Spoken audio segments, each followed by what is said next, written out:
क्या आप जानते हैं कि स्वर्ग के नाम पर जिस हिस्से को पाकिस्तान ने अपने कब्जे में ले रखा है वहां असल में जहन्नुम के हालात हैं। वो इलाका जिसे दुनिया पाकिस्तान अधिकृत कश्मीर यानी POJK कहती है और जिसे पाकिस्तान आजाद कश्मीर का ढोंग रचकर दुनिया की आंखों में धूल झोंकता है। लेकिन असलियत क्या है? हकीकत ये है कि वहाँ की हवाओं में आजादी की खुशबू नहीं, बारूद की गंध है। और आज उस जमीन का हर एक पत्थर, हर एक कश्मीरी पाकिस्तान के खिलाफ गवाही दे रहा है। आज हम बात करेंगे उस बगावत की जिसने पाकिस्तान के हुक्मरानों की रातों की नींद छीन ली। POJK की वादियों से जो तस्वीरें सामने आ रही हैं, वो कोई सामान्य प्रदर्शन नहीं है। POJK यानी पाकिस्तान अधिकृत कश्मीर, मुजफ्फराबाद से लेकर रावलकोट तक आज पूरा इलाका एक पाउडर केक पर बैठा है। ये वो इलाका है जिसे पाकिस्तान ने अपना शोपीस बताने की कोशिश की, लेकिन आज वही शोपीस उसके लिए कब्रिस्तान साबित हो रहा है। सुनिए, इस्लामाबाद के दमनकारी नीतियों के खिलाफ वहां 17 दिनों से लगातार जारी ये जन आंदोलन अब पाकिस्तान की दमनकारी सत्ता के ताबूत में आखिरी कील साबित हो रहा है। 50,000 से ज्यादा लोगों का सैलाब सड़कों पर है। ये संख्या किसी बड़े तख्ता पलट की आहट है। अवामी एक्शन कमेटी के बैनर तले आम जनता, सरकारी कर्मचारी और रिटायर्ड फौजी सब एकजुट हो चुके हैं। पाकिस्तानी प्रशासन ने जनता को झुकाने के लिए नापाक चाल चली। बॉर्डर पर राशन से लदे ट्रकों को रोक दिया गया। खाने पीने की जरूरी चीजों की सप्लाई जानबूझकर ठप कर दी गई ताकि भुखमरी के जरिए लोगों को घुटनों पर लाया जा सके। जो सरकारी कर्मचारी इस आंदोलन के साथ खड़े हैं, उन पर गाज गिरी। 128 कर्मचारियों को सीधे नौकरी से निकाल दिया गया।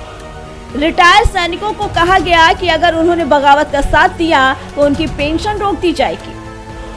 पाकिस्तानी हुक्मरान शायद भूल गए कि जब पेट खाली हो तो इंसान मौत से नहीं डरता।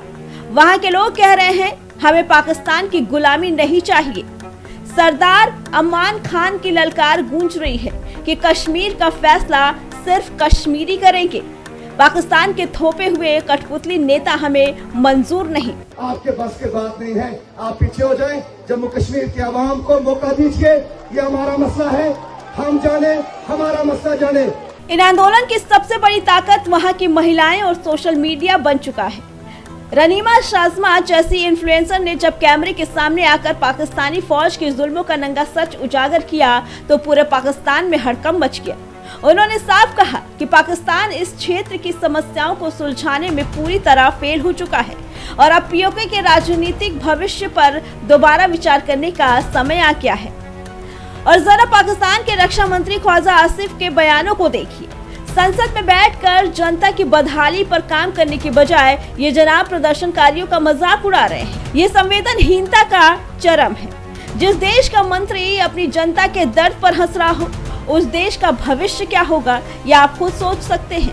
1948 से चल रहा ये दमन अब कश्मीरी बर्दाश्त नहीं करेंगे।